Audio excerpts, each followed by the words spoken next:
voy a ir a buscar cosas para traer porque solo tengo mitad de squishy y estos dos poppets. Esta está peluda, pero está rota. ¿Qué? Con esto puedes estafar a alguien. Esta es súper dura. Vamos a estafar a alguien. Tradeo pelota súper exclusiva y legendaria. Tradeo. ¡Oh! Te doy este Stitch y te doy este pato. Que mira. ¡Oh!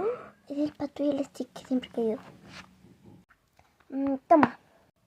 Lo agarro y lo agarro. Y la acabo de estafar. Tengo una Street Food super.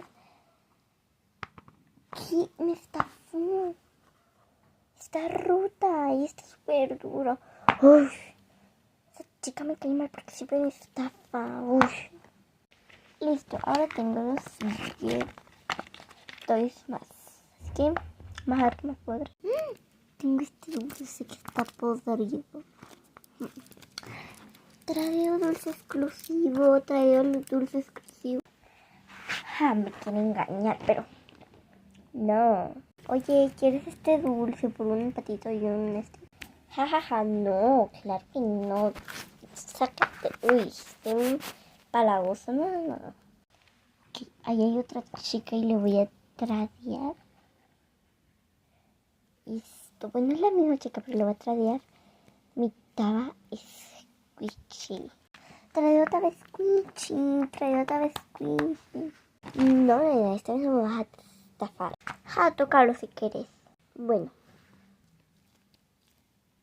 Uy. Ok. Está algo sucio, pero lo lavo. Sí, ok.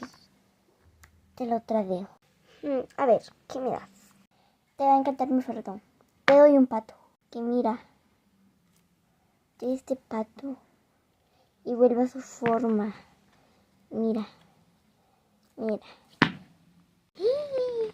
A ver, ¿lo puedo tocar? Ok. A ver. Sí. Acepto. Toma. Sí, ahora tengo un tab squishy.